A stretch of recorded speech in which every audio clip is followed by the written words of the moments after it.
योभन्दा अगाडिका क्लासेसहरूमा हामीहरूले BBS third year अन्तर्गत रहेको सब्जेक्ट ट्याक्सेसन इन नेपाल अन्तर्गत रहेको युनिट 10 यानि कि इन्कम फ्रम बिजनेसको बेसिक कन्सेप्ट र त्यो च्याप्टरसित जोडिएका रुल्स र फर्म्याटको साथसाथै इन्कम फ्रम बिजनेससित जोडिएका केही 15 मार्क्सका, केही 7, केही 5 र केही 2 मार्क्सका न्युमेरिकल प्रोब्लमलाई सल्भ गर्न सिकेका थियौँ भने आजको क्लासमा फेरि एकपटक हामीहरू यही च्याप्टर यानि कि इन्कम फ्रम बिजनेससितै जोडिएका र हामीहरूलाई फाइनल एक्जाममा सोध्न सक्ने बुकमा भएका केही 15 मार्क्सका लङ एनालाइटिकल न्युमेरिकल प्रोब्लमलाई सल्भ गरेर यो च्याप्टरलाई अझ विस्तृत रूपमा बुझ्ने कोसिस गर्नेछौँ। जस अन्तर्गत आजको क्लासमा हामीहरू सुरुमा यो अस्मिता पब्लिकेसन अन्तर्गत रहेको PP 30 नम्बरको प्रोब्लमलाई सल्भ गर्न सिक्नेछौँ। क्वेसनले के भनेको छ भने MS Siddhartha steel furniture manufacturing company limited is located in special economic zone SEZ at a mountain district of Nepal भनेर माथि हामीलाई हेडिङ लाइनमा भनेको छ। अब यो राज्यले पनि नि कुनै देशभित्र विभिन्न इकोनोमिक जोनहरू छुट्याइदिएको हुन्छ क्या, त्यो राज्यले छुट्याइदिएको इकोनोमिक जोनभित्र गएर विभिन्न व्यवसाय सञ्चालन गरेको छ भने त्यहाँ विभिन्न प्रकारको छुट तथा सुविधाहरू राज्यले पनि प्रदान गरिरहेको हुन्छ। त्यही भएर यहाँ चाहिँ के भन्यो भने यो MS Siddhartha steel furniture manufacturing company limited चाहिँ located in a special economic zone, त्यो राज्यले छुट्याइदिएको एउटा स्पेसियल इकोनोमिक जोनभित्र गएर लोकेटेड भएको छ, स्थापना भएको छ। नेपालमा पनि हिमाली क्षेत्रलाई छुट्टै इकोनोमिक जोनमा राखेको छ, अलिकति दुर्गम क्षेत्र हो भने त्यो छुट्टै इकोनोमिक जोनभित्र पर्छ, पहाडी तराई क्षेत्रलाई यसरी विभिन्न क्याटेगोरीमा राज्यले विभाजन गरिदिएको हुन्छ। यो चाहिँ special economic zone at a mountain डिस्ट्रिक्टमा गएर आफ्नो व्यवसाय सञ्चालन गरिरहेको रहेछ। It come into operation 12 year ago भनेको 12 वर्ष अगाडिदेखि नै यसले आफ्नो व्यवसायको काम कारबाहीहरू सञ्चालन गरिरहेको रहेछ। Its financial detail for the previous year is as follow भनेर हामीलाई दिएको छ। अब प्रिभियस इयरको यो इन्फर्मेसन चाहिँ फाइनेन्सियल डिटेलको इन्फर्मेसन चाहिँ तल दिएको छ अरे, इज एज फलो भन्दैछ। फलो कि फलेन अब हामीले यहाँनिर पनि हेर्नुपर्ने हुन्छ। यहाँ एउटा इन्फर्मेसन दिएको छ, यतापट्टि हामीलाई एडिसनल इन्फर्मेसनमा दिएका छन् केही पोइन्टहरू। अब एडिसनल इन्फर्मेसनमा कुन यो एडिसनल इन्फर्मेसनमा दिएका पोइन्ट चाहिँ माथिका कुन पोइन्टसित रिलेटेड रहेका छन् हामीले सुरुमा राइट लगाउनु पर्ने हुन्छ। ल हामीले राइट लगाइसकेका छौँ। यसरी यो तल दिएका पोइन्टहरू चाहिँ माथिका कुनसित रिलेटेड छन् भनेर सुरुमा राइट लगाइदिने होइन। अनि यसको आधारमा हामीले निकाल्नु पर्ने भनेको त्यही हो क्या, you are required to compute taxable income and tax liability for previous year after taking into account of the following information भनेको छ। यो तलको इन्फर्मेसनलाई समायोजन गरेर ट्याक्सेबल इन्कम र ट्याक्स लाइबिलिटी निकाल्नु प्रिभियस इन्कम इयरको भन्ने कुरा हामीलाई क्वेसनले अराइराखेको छ। अब यो पनि सजिलो छ होइन। सबैभन्दा सुरुमा त हामीले माथि लेखिदिइहाल्छौँ calculation of assessable income from business of a manufacturing company for the previous income year भनेर पार्टिकुलर रुपिज हामीहरूको फर्मेटकै ढाँचा भइहाल्यो। इन्कम इन्क्लुजन भनेर लेखिदिन्छौँ, सेल्स भनेर यहाँ हेर्ने सबैभन्दा सुरुमा इन्कम भनेको यो सेल्स भनेर हामीलाई दिएकै छ, 1,19,000 भनेर दिएको छ, त्यो लेखिदिइहाल्छौँ। त्यहाँभन्दा पछाडि रेन्ट फ्रम स्टाफ क्वार्टर भनेर दिएको छ। यो स्टाफ क्वार्टरबाट आएको रेन्ट चाहिँ इन्डिभिजुअल होस् चाहे कम्पनी होस् जुनसुकैमा पनि जान्छ। अहिले त हामीहरू कम्पनीको हिसाब गर्दैछौँ, कम्पनीमा त जुनसुकै किसिमको रेन्ट पनि जान्छ, हाउस रेन्ट रिसिभ पनि जान्छ, अरू किसिमको रेन्टहरू पनि जान्छ।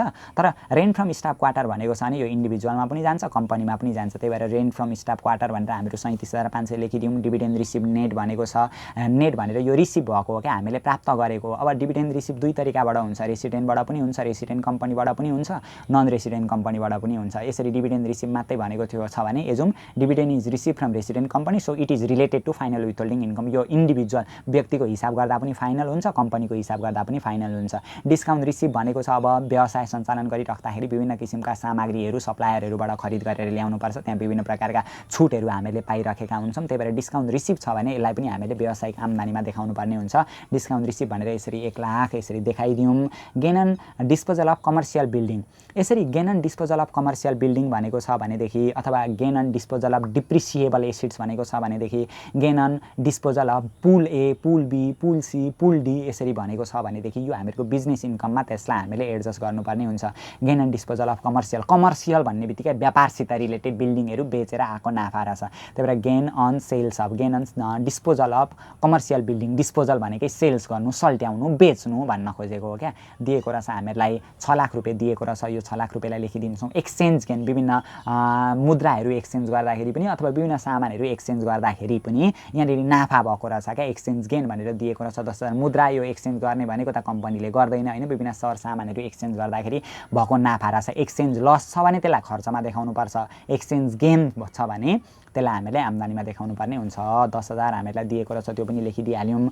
क्लोजिङ स्टक भरे कस्ट अफ ट्रेडिङ स्टक निकाल्दा जान्छ। इन्ट्रेस्ट एन्ड इन्भेस्टमेन्ट भनेको यो इन्भेस्टमेन्टमै जान्छ। अब एडिसनल इन्फर्मेसनमा आएर पनि हामीले केही आम्दानी दिएको छ कि भनेर हामीले हेर्नुपर्छ। डिप्रिसिएसन भनेको आम्दानी होइन, जेनरल एक्सपेन्सेसभित्र के कुरा इन्क्लुड भएको छ त्यो दिएको छ।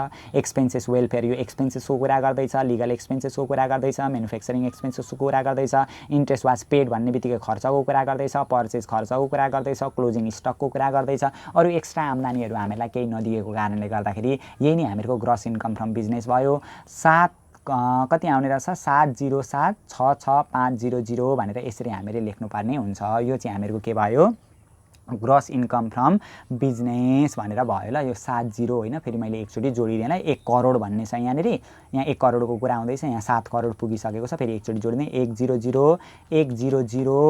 100,100,190,000 भन्ने भयो प्लस 37,500 प्लस 6,10,000 6 एकले 7,10,000 गर्दा भयो भने एकैचोटि 7,10,000 1 2 3 गर्दाखेरि हामीहरूको 1,67,66,500 1 करोड चाहिँ होला। यो 10 चाहिँ हो है, यो 1 करोड 76 लाख कति आउँछ 1 10 100 1000 10,000 लाख 1,07,66,500 भनेर यसरी आउने रहेछ ल। अब एलायबल डिडक्सनमा सबैभन्दा सुरुमा हामीले कस्ट अफ ट्रेडिङ स्टक निकाल्नुपर्ने हुन्छ। अब कस्ट अफ ट्रेडिङ स्टक निकाल्नका लागि त हामीले वर्किङ नोटमा जानु पर्यो, गर्दै गरेको पेज छोड्ने, अर्को पेज छोड्ने, अनि अर्को पेजमा गएर गरिदिने calculation of cost of trading stock भनेर लेखिदिने। अब कस्ट अफ ट्रेडिङ स्टकमा त हामीहरूको म्यानुफ्याक्चरिङसित रिलेटेड एक्सपेन्सेसहरूलाई हामीले देखाउनु पर्ने हुन्छ। कुन कुन म्यानुफ्याक्चरिङ एक्सपेन्सेसहरू छन् हो त्यो उत्पादनसित सम्बन्धित खर्चहरूलाई देखाउनु पर्ने हुन्छ। अब सबैभन्दा सुरुमा ओपनिङ स्टक भनेर आइहाल्यो। ओपनिङ स्टक 5,50,000 भनेर दिएको रहेछ, यसको बारेमा हामीले राइट लगाएका छैनौँ, यसको बारेमा एडिसनल इन्फर्मेसनमा पनि छैन। पर्चेज भनेर दिएको छ 55,60,000। अब पर्चेजको बारेमा हामीलाई एडिसनल इन्फर्मेसनमा के भनेको छ, पर्चेज भनेको 55,60,000 दिएको छ होइन। हो यो पर्चेज इन्क्लुड, अब पर्चेज भनेको खर्च हो क्या हो, त्यो पर्चेजभित्र चाहिँ include cash payment 5,50,000 to supplier, सप्लायरलाई क्यास पेमेन्ट गरेको रहेछ 5,50,000। अब नि हामीले अस्ति फर्स्ट क्लासमा पनि डिस्कस गरेका थियौँ, त्यहाँभन्दा पछाडि कुनै एउटा क्लासमा पनि हामीले डिस्कस गरेका थियौँ होइन।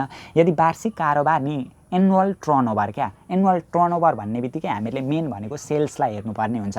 यो एनुअल टर्नओभर चाहिँ 20 लाखभन्दा धेरै भएको कुनै व्यवसाय छ भनेदेखि नि यहाँ त हेर्ने त एनुअल टर्नओभर यो सेल्सलाई हेर्दा त 20 लाखभन्दा धेरै हो नि त, 1 करोड छ। यसरी कुनै व्यवसायको नि एनुअल टर्नओभर 20 लाखभन्दा धेरै छ भने र त्यसले 50,000 भन्दा धेरै नगद भुक्तानी दिएको छ भने, क्यासै पेमेन्ट गरेको छ भने त्यसलाई खर्चको रूपमा देखाउन हामीहरूले पाउँदैनौँ। त्यही भएर यो पर्चेज छ नि, पर्चेज 55,60,000 हो। यो पर्चेज 55,60,000 भित्र क्यास पेमेन्ट टु सप्लायर 5,50,000, यही पर्चेज 55,60,000 भित्रै इन्क्लुड छ अरे। 5,50,000 चाहिँ सप्लायरलाई क्यास पेमेन्ट गरेको कुरा इन्क्लुड छ अरे। अब इन्क्लुड यो पर्चेज भनेको त खर्च, यही खर्चभित्र यो पनि इन्क्लुड छ अरे भने कहिले पनि त्यसलाई खर्चको रूपमा देखाउन पाउँदैनौँ क्या। सप्लायरलाई क्यास तिरेको कुरालाई हामीले खर्चको रूपमा देखाउन पाउँदैनौँ। अब सप्लायरलाई मात्रै नभएर सेलरी नै हामीले 50,000 भन्दा धेरै नगद भुक्तानी गरेका छौँ भने, अथवा रेन्टै हामीले 50,000 भन्दा धेरै नगद भुक्तानी गरेका छौँ भने, केही पनि नि क्यासै हामीले 50,000 भन्दा धेरै दिएका छौँ भने त्यसलाई खर्चको रूपमा देखाउन पाइँदैन। सबै ट्रान्जेक्सन हामीले ब्याङ्किङ थ्रुबाट गर्नुपर्ने हुन्छ क्या। ब्याङ्किङ थ्रुबाट गरेको छ भने चाहिँ त्यसलाई खर्चको रूपमा देखाउन पाइयो होइन। ब्याङ्क एन्ड फाइनेन्सियल इन्स्टिट्युसनको माध्यमबाट हामीले भुक्तानी गरेका छौँ भने चाहिँ त्यसलाई हामीले खर्चको रूपमा देखाउन पाइयो। तर नगदै हामीले भुक्तानी गरेका छौँ भने चाहिँ त्यसलाई खर्चको रूपमा देखाउन पाइएन। जस्तै हामीले अहिले यो 5,50,000 सप्लायरलाई दियौँ, सप्लायरलाई दिँदाखेरि चाहिँ ब्याङ्कको माध्यमबाट अथवा फाइनेन्सियल इन्स्टिट्युसनको माध्यमबाट अथवा टेलिग्राफिक पेमेन्टको माध्यमबाट अथवा ब्याङ्क ड्राफ्टको माध्यमबाट हो, यसरी प्रयोग गरेर हुन्डीको माध्यमबाट यसरी भुक्तानी गरेका छौँ भनेदेखि हो त्यस्तो अवस्थामा चाहिँ खर्चको रूपमा देखाउन पाइन्छ। अन्यथा अवस्थामा पैसै नगद भुक्तानी गरेको छ, 50,000 भन्दा धेरै नगद भुक्तानी गरेको कुरालाई हामीले खर्चको रूपमा देखाउन पाउँदैनौँ। तर ब्याङ्कको माध्यमबाट दिएको छ भने चाहिँ खर्चको रूपमा हामीले देखाउन पाउँथ्यौँ। तर अहिले के मात्रै बुझ्ने भने, अहिले यो क्वेसनमा हामीले के मात्रै बुझेर चलौँ भने, वार्षिक रूपमा 20 लाखभन्दा धेरै कारोबार भएको कुनै व्यवसायले 50,000 भन्दा धेरै नगद भुक्तानी गरेको छ भने त्यो नगद भुक्तानी गरेको कुरालाई खर्चको रूपमा देखाउन पाउँदैन। चाहे त्यो जेसुकैको खर्च होस्, सप्लायरलाई दिँदाखेरिको खर्च होस् 50,000 भन्दा धेरै, सेलेरी दिँदाखेरिको खर्च होस् 50,000 भन्दा धेरै, अथवा रेन्ट अदर जेनरल एक्सपेन्सेसहरू दिँदाखेरिको खर्च होस् 50,000 भन्दा धेरै, 50,000 भन्दा धेरै छ भने त्यसलाई खर्चको रूपमा देखाउन पाउँदैनौँ। कस्तो अवस्था 20 लाखभन्दा धेरैको कारोबार छ भने, तर 20 लाखभन्दा कम्तीको कारोबार भएको व्यवसायलाई चाहिँ त्यसलाई पनि खर्चको रूपमा देखाउन पायो भन्ने कुरा हामीले बुझ्नुपर्ने हुन्छ। त्यही भएर यो जुन पर्चेज छ नि, पर्चेज भनेको खर्च, यो भित्र चाहिँ 5,50,000 पनि इन्क्लुड भएको छ अरे। यो खर्च खर्चमा हामीले देखाउन पाउँदो रहेन रहेछौँ क्या, त्यही भएर घटायौँ। बाँकी रहेको 50 लाख 10 हजार मात्रै हामीले देखाउनु पर्ने हुन्छ। अब अरू हेर्दै जाऊँ। पर्चेज भयो, हामीहरू कस्ट अफ ट्रेडिङ स्टक निकाल्दैछौँ। फ्रेट इनवर्ड भयो, त्यो ल्याउँदा लागेको भाडा, फ्रेट इनवर्डलाई पनि हामीले देखाइदिन्छौँ। म्यानुफ्याक्चरिङ एक्सपेन्सेस, त्यो उत्पादनको सिलसिलामा भएका खर्च। अब त्यो म्यानुफ्याक्चरिङ एक्सपेन्सेसमा पनि हामीले राइट लगाएका छौँ क्या। 14,56,000 के रहेछ त, तल गएर हेर्ने ल। म्यानुफ्याक्चरिङ एक्सपेन्सेस 14,56,000 दिएको छ। त्यो म्यानुफ्याक्चरिङ एक्सपेन्सेस, अब यसलाई पनि हामीले राइट लगाउने बेला भयो। यो पर्चेजको बारेमा हामीले बुझ्यौँ। अब यो म्यानुफ्याक्चरिङ एक्सपेन्सेस भनेको छ नि, manufacturing expenses include an item 2 lakh. Manufacturing एक्सपेन्सेसभित्र 2 लाख चाहिँ इन्क्लुड छ अरे। Incurred by managing director on his foreign tour for business purpose भनेको छ। त्यो म्यानेजिङ डिरेक्टर चाहिँ नि फोरेन टुरमा गएको रहेछ, विदेश भ्रमणमा गएको रहेछ क्या, बिजनेस पर्पोजका लागि, व्यावसायिक प्रयोजनकै लागि फोरेन टुर गएको रहेछ। त्यसमा 2 लाख रुपियाँ खर्च भएको रहेछ। त्यो 2 लाख रुपियाँ चाहिँ म्यानुफ्याक्चरिङ एक्सपेन्सेसभित्र इन्क्लुड भएको रहेछ। अब हामीले नि यहाँ त कस्ट अफ ट्रेडिङ स्टक निकाल्दैछौँ। कस्ट अफ ट्रेडिङ स्टक निकाल्दा त त्यो म्यानुफ्याक्चरसित रिलेटेड खर्चहरूलाई मात्रै देखाउने हो। अब त्यो म्यानेजिङ डिरेक्टर चाहिँ बिजनेस पर्पजका लागि फोरेन टुर गएको छ भने त्यो पनि व्यावसायिक खर्च नै हो, तर म्यानुफ्याक्चरसित रिलेटेड खर्च चाहिँ होइन क्या। म्यानुफ्याक्चरमा परेन नि त, त्यो उत्पादनसित रिलेटेड त्यो फ्याक्ट्रीमा भएको खर्च त परेन नि त, घुम्न गएको खर्च भयो नि त। त्यसलाई चाहिँ हामीहरू ट्राभलिङ एक्सपेन्सेसमा भरे एकछिनमा खर्चहरूमा देखाइदिन्छौँ क्या। त्यही भएर म्यानुफ्याक्चरिङ एक्सपेन्सेस 14,56,000मा 2 लाख रुपियाँ चाहिँ म्यानेजिङ डिरेक्टर फोरेन टुर गएको छ बिजनेस पर्पजका लागि, त्यो यहाँनिर घटाउनु पर्यो। त्यो चाहिँ म्यानुफ्याक्चरिङसित रिलेटेड खर्चमा परेन, घटाएर बाँकी रहेको यसरी लेखिदिने। त्यो फोरेन टुर गएको कुरा बिजनेस पर्पजका लागि जुन 2 लाख छ नि, त्यसलाई देखाउन चाहिँ देखाउँछौँ, तर एकछिनमा खर्चमा हामीहरू देखाउँछौँ ल। यो कस्ट अफ ट्रेडिङ स्टकमा चाहिँ त्यो जाँदैन। अब अरू खर्च हेर्ने ल। म्यानुफ्याक्चरिङ एक्सपेन्सेस भयो, रोयल्टी एन्ड प्रोडक्सनहरू, कस्टम ड्युटीहरू होइन, हो यस्तो दिएको छ भने, क्यारिज इनवर्डहरू दिएको छ भने राख्ने, अहिले हामीलाई दिएको छैन। अब क्लोजिङ स्टक हामीले घटाउनु पर्ने हुन्छ। क्लोजिङ स्टकमा हामीले राइट लगाएका छौँ।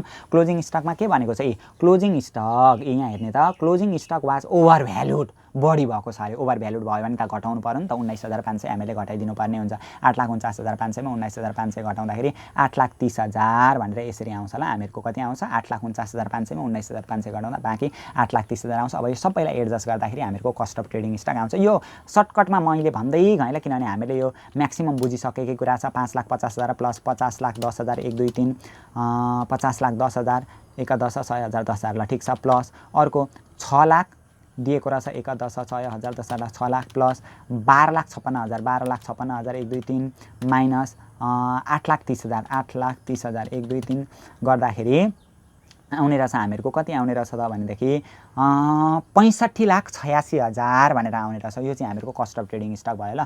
65,86,000 भनेर यसरी लेखिदिने। यो त हामीले कस्ट अफ ट्रेडिङ स्टक निकालेको। अब यता लगेर एडजस्ट गरिदिन्छौँ। 65,86,000 भनेर हामीहरू यतापट्टि लगेर लेखिदिन्छौँ। अब अरू खर्चहरू हेर्दै जाने क्या। यो पनि सक्यो, यो पनि सक्यो, यो पनि सक्यो, यो पनि डिप्रिसिएसन। अब डिप्रिसिएसनमा हामीले राइट लगाएका छौँ होइन। डिप्रिसिएसन र रिपेयरको बारेमा हामीलाई त्यहाँ तल भनेको छ। के भनेको छ भनेदेखि यहाँनिर अघि एउटा आइटम पढ्दै थियौँ अघि कतिखेर, depreciation and repair computed as per income tax act were 2,50,000 र 60,000 रेस्पेक्टिभली। अब डिप्रिसिएसन र नि रिपेयर चाहिँ इन्कम ट्याक्स एक्ट अनुसारै कम्प्युट भएको छ। इन्कम ट्याक्स एक्ट अनुसारै हामीले देखाएको छ भन्यो भने त्यो डाइरेक्ट एलायबल डिप्रिसिएसन र एलायबल रिपेयर हुन्छ। कस्तो कस्तो अवस्थामा भने depreciation has been already charge in above debit side भन्यो भने त्यो पनि एलायबल डिप्रिसिएसन हुन्छ। Depreciation has been already charge in above debit side भन्यो भने यो माथिकै एलायबल डिप्रिसिएसन हुन्छ। अनि depreciation and repair has been already charge in above debit side भन्यो भने माथि दिएको डिप्रिसिएसन र रिपेयरै हाम्रा लागि एलायबल हुन्छ। अनि यसरी इन्कम ट्याक्स एक्ट अनुसार यति निकालेको छ भन्यो भने पनि त्यो एलायबल हुन्छ। डिप्रिसिएसन र रिपेयर चाहिँ एलाउड बाई आइआरडी अथवा आइआरओ भनेर हामीलाई यति छ भनेर भन्यो भने त्यो पनि हामीहरूका लागि एलायबल डिप्रिसिएसन र एलायबल रिपेयरै हुन्छ। तर हामीलाई यहाँ माथि डिप्रिसिएसन र रिपेयर दिएको छ, अनि फेरि एडिसनल इन्फर्मेसनमा एसिड्सहरू किनेको कुरा दिएको छ। अनि त्यो किनेको आधारमा फेरि हामीले नयाँ डिप्रिसिएसन र रिपेयर निकाल्नुपर्ने हुन्छ। अहिले चाहिँ हामीलाई एलायबल तोकेरै भन्यो क्या, इन्कम ट्याक्स एक्ट अनुसार ALLOWABLE एलायबल डिप्रिसिएसन यो डाइरेक्ट हामीलाई तोकेरै दियो र एलायबल रिपेयर दुईटै कुरा दिएको छ क्या, हामीले निकालिराख्नु परेन। एलायबल रिपेयर यो पनि हामीलाई के दियो, गिभन क्वेसनले अलरेडी दिएको छ। कति दिएको रहेछ एलायबल डिप्रिसिएसन र एलायबल रिपेयर भनेर यो 2,50,000 र 60,000 भनेर दिएको रहेछ। 2,50,000 र 60,000। ल यसको पनि कुरा सक्यो। अब माथिको डिप्रिसिएसन र रिपेयर गएन किनभने तल हामीलाई एलायबल जति दिएको छ इन्कम ट्याक्स एक्ट अनुसार जति निकालेको त्यति मात्रै राख्नुपर्ने हुन्छ। ल यो पनि भयो डिप्रिसिएसन। अडिट फी भनेर दिएको रहेछ हैन। अडिट फी कति दिएको रहेछ त भनेदेखि जम्मा अडिट फी 50,000 भनेर दिएको रहेछ। ल कुन चाहिँ 50,000 हो? माथिल्लो 50,000 चाहिँ होला है। अडिट फीको बारेमा केही भनेको रहेन रहेछ, हामीले राइट लगाएका छैनौँ। अडिट फी भनेर दिएको रहेछ 50,000 भयो। त्यसैगरी अर्को दिएको रहेछ लिगल एक्सपेन्सेस भनेर, यसको बारेमा राइट लगाएका छौँ, पक्कै केही छ। लिगल एक्सपेन्सेस कति दिएको छ त हामीलाई भनेदेखि 50,000 दिएको छ। तर के भनेको छ हेर्छौँ हामीहरू तल गएर। लिगल एक्सपेन्सेस 50,000 दिन चाहिँ दियो हैन।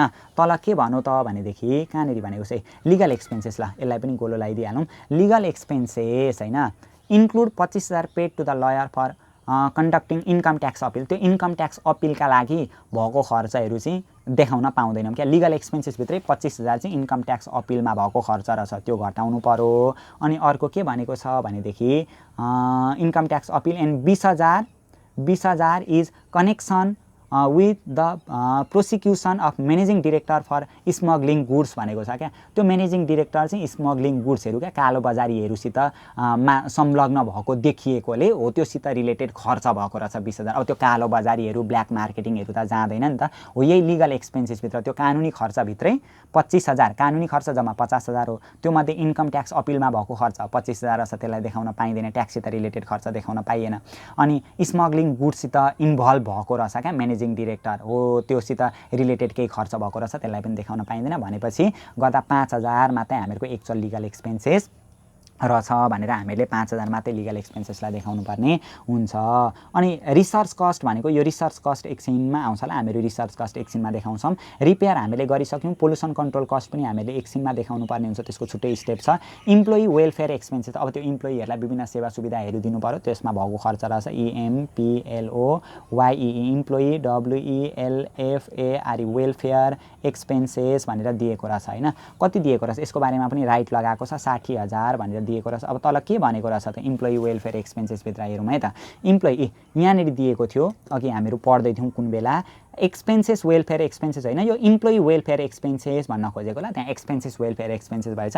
Employee welfare expenses include 15,000 being cost of the fan purchase of the staff quarter. त्यो स्टाफ क्वार्टर, त्यो स्टाफहरू बस्ने कोठाहरू हुन्छ नि, त्यसमा चाहिँ त्यसको लागि फेन किनेर ल्याएको रहेछ। अब फेन किनेर ल्याइसकेपछि त्यो त 1 वर्षभन्दा धेरै पिरियडसम्म रहिरहेको छ नि त, यो चाहिँ क्यापिटल नेचरको एक्सपेन्डिचर भयो क्या। क्यापिटल नेचरको एक्सपेन्डिचरलाई चाहिँ देखाउन पाउँदैनौँ, त्यही भएर 15,000 हामीले घटाउनु पर्ने हुन्छ।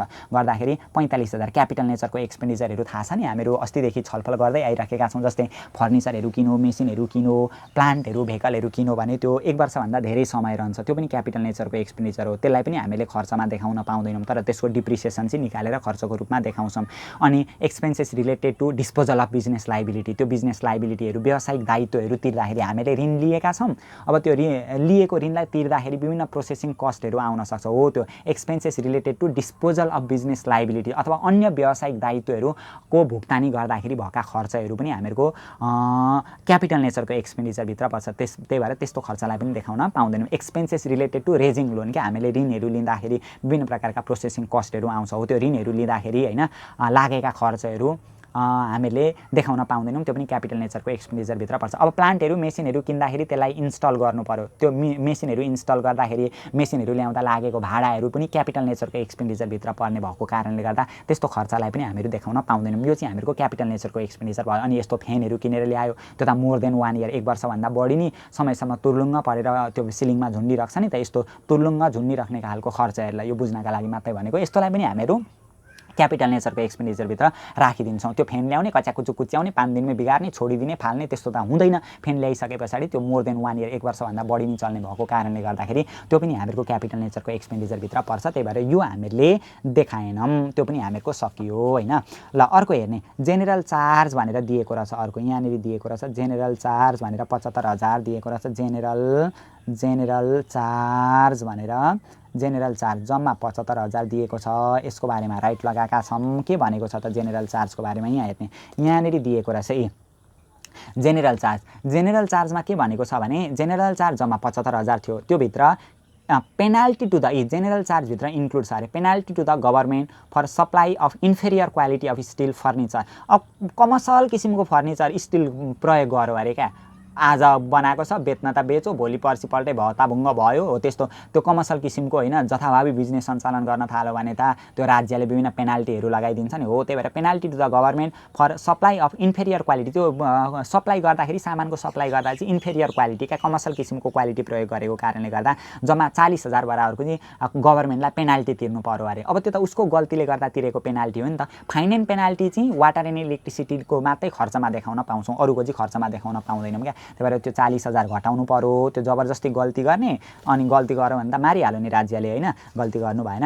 रिपेयर अफ लिज मेसिन भनेको छ, अब यो लिज मेसिन भाडामा लिएको मेसिनहरूको रिपेयर गरेको छ भने चाहिँ त्यसलाई व्यावसायिक खर्च भनेर नि व्यावसायिक खर्चमै हामीले देखाउन पाउँछौँ, त्यसलाई चाहिँ हामीले घटाइराख्नु पर्दैन। लिजहरू हामीले केही कुरा भाडामा लिएर नि हो त्यसको भाडा तिरेका छौँ भनेदेखि, त्यसको रिपेयर गरेका छौँ भनेदेखि हामीले त्यसलाई चाहिँ त्यो खर्चमै देखाउन पाउँछौँ ल। रिपेयर कस्टलाई चाहिँ त्यसलाई हामीले घटाउनु परेन। म्युनिसिपल ट्याक्स भनेको छ नि, यो गाउँपालिका नगरपालिका त्यो स्थानीय सरकारहरूलाई जुन ट्याक्स तिरेको छ नि हो त्यसलाई पनि खर्चमा देखाउन पाउँछौँ, किनभने यो जेनरल चार्जभित्र सबै यो जेनरल चार्जभित्र इन्क्लुड भएको छ क्या। जेनरल चार्जभित्र त्यो पेनाल्टी पनि इन्क्लुड भएको थियो, त्यो इन्क्लुड हुन पाउँदैन, त्यसलाई चाहिँ खर्चमा समावेश गर्न पाइँदैन थियो, त्यही भएर त्यसलाई घटायौँ।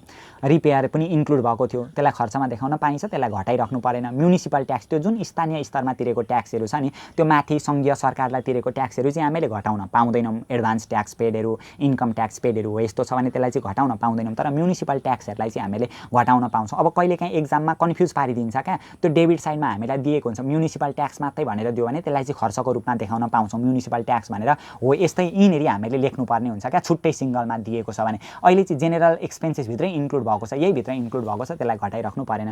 Group accident insurance premium of the स्टाफहरूको इन्सुरेन्स गरेको कुरालाई पनि खर्चमा देखाउन पाइन्छ।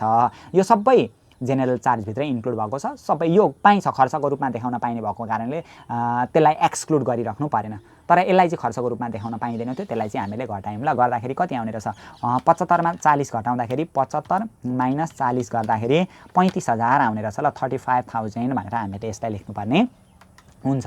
सजिलै छ, त्यस्तो अप्ठ्यारो गाह्रो असजिलो भन्ने खालको केही पनि छैन। इन्ट्रेस्ट पेड भनेको छ ल। अब इन्ट्रेस्ट पेड पनि गइहाल्यो, ब्याज तिरेको छ इन्ट्रेस्ट पेड।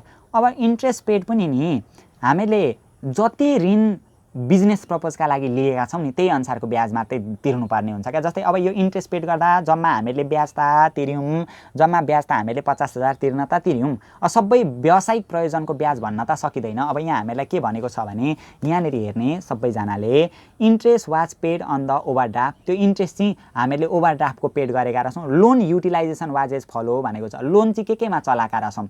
50% लोन चाहिँ कन्स्ट्रक्सन अफ द सोरुम भनेको व्यावसायिक प्रयोजनकै लागि हो। 50% लोन चाहिँ सोरुमको कन्स्ट्रक्सन गर्न चलाएका रहेछौँ। 30% चाहिँ इन्कम ट्याक्स पेड गर्न चलाएका रहेछौँ। 30% ऋण चाहिँ इन्कम ट्याक्स पेड गर्न चलाएका रहेछौँ, यसलाई देखाउन पाइँदैन। 20% पेमेन्ट स्टाफ सेलेरीलाई तिर्नका लागि ऋण लिएको रहेछ। भन्नुको मतलब जम्मा 100% हो, 100मा 50, 30ले 80, 20ले 100, 100% ऋण, जम्मा 100% लोन चाहिँ के का लागि चलाएका रहेछौँ। ट्याक्स तिर्नका लागि चलाएका रहेछौँ 30% लोन। ट्याक्स तिर्नका लागि चलाएको लोनलाई व्यावसायिक प्रयोजनको लोन, त्यसलाई खर्चको रूपमा देखाउन पाइँदैन भने जम्मा ऋण चाहिँ कति चाहिँ व्यावसायिक प्रयोजनका लागि चलाएका रहेछौँ। सोरुमको लागि 50%, स्टाफको सेलेरीको लागि 20%, 50, 20ले 70% मात्रै ऋण व्यावसायिक प्रयोजनका लागि चलाएका छौँ भने ब्याज पनि 70% मात्रै जान्छ। जम्मा ब्याज हामीहरूको 50,000 दिएको छ नि, त्यसको 70% मात्रै जान्छ। 5 7 35,000 मात्रै जाने रहेछ क्या ब्याज पनि। जति ऋण हामीले व्यावसायिक प्रयोजनका लागि चलाएका छौँ नि ब्याज पनि त्यति नै मात्रै जान्छ क्या, अरू जाँदैन क्या।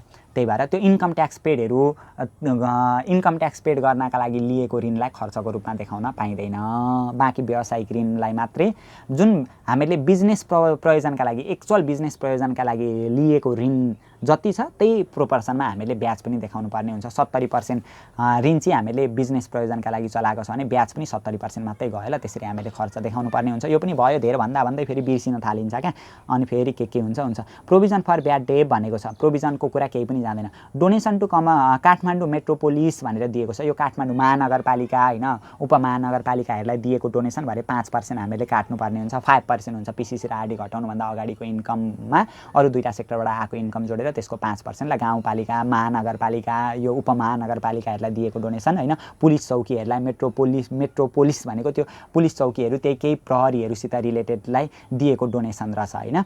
हो यस्तो चाहिँ हामीले 5% काट्नुपर्ने हुन्छ ल। च्यारिटेबल इन्स्टिट्युसनहरूलाई दिएको छ भने ट्याक्सेसन प्रोभिजन भनेको छ, प्रोभिजन ट्याक्सेसनको प्रोभिजन जाँदैन हैन, प्रोभिजनको कुरा केही पनि जाँदैन। मेट्रोपोलिस भनेको छ नि त्यो पुलिस चौकीहरूलाई केहीलाई दिएको रहेछ ल। मेट्रोपोलिटन भनेको त महानगरपालिकामा भएको त्यो पुलिस चौकीहरूलाई केहीलाई दिएको डोनेसन यही 5% जान्छ। अब यहाँ हेर्ने यो पनि भयो, यहाँबाट हामीले एकचोटि लेखिसक्यौँ हैन। अब यतापट्टि हेर्ने डिप्रिसिएसन पनि सक्यो, जेनरल चार्जको पनि सक्यो, यो पनि सकेछ, लिगल एक्सपेन्सेसको पनि सकेछ। अब अघि एउटा कुरा त्यो म्यानुफ्याक्चरिङ एक्सपेन्सेसभित्र यो म्यानेजिङ डिरेक्टर फरेन टुरका लागि गएको छ नि त, त्यो ट्राभलिङ एक्सपेन्सेस भनेर जान्छ ल। कति हजार गएको थियो, जम्मा 2 लाख गएको थियो हैन। म्यानुफ्याक्चरिङ एक्सपेन्सेसमा include 2 lakh income for managing director foreign tour business पर्पजका लागि गएको छ, कति 2 लाख रुपियाँ बराबर हो। यो चाहिँ यहाँनिर जान्छ, त्यो म्यानुफ्याक्चरिङ खर्चबाट चाहिँ म्यानुफ्याक्चरिङ एक्सपेन्सेसबाट अघि घटाएका थियौँ नि त, यसरी हामीले देखाउनु पर्ने हुन्छ। त्यो पनि सक्यो, इन्ट्रेस्टको पनि सक्यो ल, सब सक्यो, सब यति गर्दा टोटल एलायबल डिडक्सन, यसलाई भन्यो हामीले के भन्यौँ, टोटल एलायबल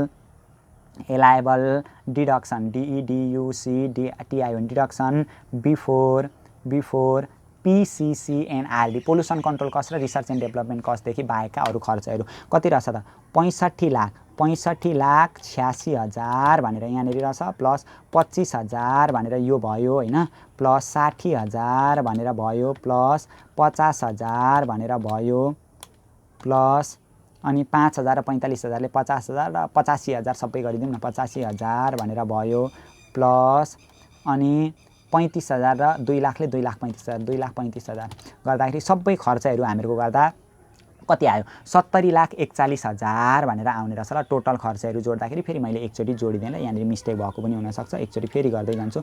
65,86,000 भनेर हामीले टोटल निकालेका थियौँ यो हैन, 65,86,000 प्लस 2,50,000 2,50,000 हो त्यो, प्लस फेरि यो 60,000 भनेर आयो, 60,000 फेरि प्लस 50,000 भनेर दिएको छ, अर्को 50,000 1 2 3 प्लस अर्को 5,000 भनेर दिएको छ। एमाउन्टहरू चाहिँ नि यो कहिलेकाहीँ गोटी पसेर नि हैरान लाउँछ।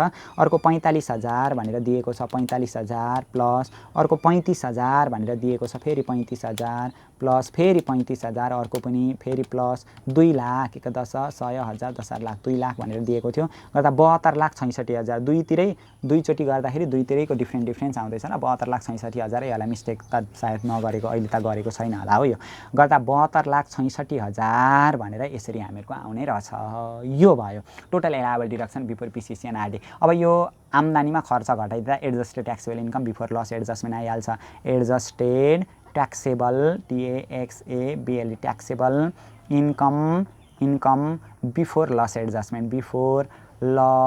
एडजस्टमेन्ट भनेर आउँछ ल। कति आउने रहेछ गर्दाखेरि उल्टो घटाइदिएँ मैले, माइनस 107,66500 गर्दाखेरि आउने रहेछ हामीहरूको कति 35 लाख, कति हो 35 1 10 100 1000 10 लाख 35,500,000 भनेर आउने रहेछ ल। टोटल हामीहरूको कति आयो 35,500,000 भनेर यति आयो। अब यहाँभन्दा पछाडि पहिले हामीले लेस बिजनेस लस घटाउनुपर्छ। Less business loss within 7 year period WITHIN within 7 year period 7 वर्षसम्मको व्यावसायिक नोक्सानी हामीले घटाउनु पर्ने हुन्छ। बिजनेस लस यहाँनिर दिएकै छैन, अहिलेसम्म मैले देखेकै छैन, देख्यो भने लेखौँला, छैन पनि गर्दा 35,00500 भनेर आउँछ। यसलाई भनिन्छ adjusted taxable income, adjusted taxable income for PCC and RD भनेर आउँछ। अब लेस एलायबल PCC भनेर गर्नु पर्यो नि त, एलायबल PCC। अब PCC RDहरू के दिएको छ त्यो सबैलाई एडजस्ट गर्नु पर्यो। के दिएको छ त अब यहाँनिर हेरौँ ल। PCC दिएको छ नि त, पोल्युसन कन्ट्रोल कस्ट 2 लाख दिएको छ। PCC भनेको 50% हुन्छ के को, त्यही 35,500,000। अब 35,500,000 को 50% भनेको 0.50 गर्दाखेरि 17,50,250 17,50,250 अथवा एक्चुअल कति दिएको रहेछ हामीलाई PCC, एक्चुअल PCC त्यही त हो, खालि एक्चुअल PCC भनेर 2 लाख दिएको छ। विच इभर इज लोअर आयो, कुन कम्ती आयो 2 लाख कम्ती आउने रहेछ हैन, त्यही घटाइदिने। RD दिएको छ कि छैन, रिसर्च एन्ड डेभलपमेन्ट कस्ट भनेर दिएको छ कि छैन। रिसर्च एन्ड डेभलपमेन्ट कस्ट भनेर दिएको छ कि छैन। अघि कहाँनिर हामीहरू आरडी कस्ट भनेर पढ्दै थियौँ, यहाँनिर छ नि रिसर्च कस्ट भनेर दिएको छ। ल एलाइबल आरडी भनेर लेखिदिने, लेस एलाइबल आरडी भनिदिने। आरडी भनेको रिसर्च एन्ड डेभलपमेन्ट कस्ट कति पर्सेन्ट, त्यही 50%, त्यसैको त हो 35,500,000 को 50% भनेको त्यही 17,50,250 हुन्छ। अथवा actual RD which ever is lower, कति दिएको छ त एक्चुअल आरडी भनेको रिसर्च कस्ट भनेर दिएको छ नि 3 लाख दिएको छ। कुन कम्ती आयो, त्यही 3 लाख कम्ती आयो नि। कुन कम्ती आउनु, 3 लाख कम्ती आयो। ल यति गर्दा एसेसेबल इन्कम फ्रम बिजनेस भनेर आउँछ क्या, accessible income from business, BUSINESS business भनेर आयो। गर्दाखेरि 5 लाख घटाइयो नि त, 35 लाखमा 2 लाख घटाउँदा 33 लाखमा 3 लाख घटाउँदाखेरि 30,500,000 भनेर यसरी 1 10 6 1000 10 लाख 10 लाख 30,500,000 भनेर यो चाहिँ हामीहरूको एसेसेबल इन्कम फ्रम बिजनेस आयो। अब एन्सर चाहिँ एसेसेबल इन्कम फ्रम बिजनेसको दिएको छ कि छैन। ल 30 नम्बरको है हामीहरूको क्वेसन, 30 नम्बर 29 30 नम्बर यहाँनिर दिएको रहेछ 30,500,000 भनेर। ल ठिक छ, यो हामीहरूको मिलिसक्यो, यो चाहिँ हामीहरूको बिजनेस भयो। अब इन्भेस्टमेन्टमा यही इन्ट्रेस्ट अनि इन्भेस्टमेन्ट एउटा कुरा जान्छ। अनि स्टेप 2 भनेको, स्टेप 2 मा त्यस्तो गाह्रो केही पनि छैन। ल जम्मा 3वटा सेक्टरबाट आएको इन्कम लेख्ने, अनि डोनेसन भनेको त्यही काठमाडौँ मेट्रोपोलिसलाई दिएको डोनेसन छ होइन, पुलिस चौकी यस्तो हाबेजाबेलाई दिएको डोनेसन, यो पनि एउटा ट्याक्स एक्जुम्ड इन्टिटीभित्रै पर्छ होइन।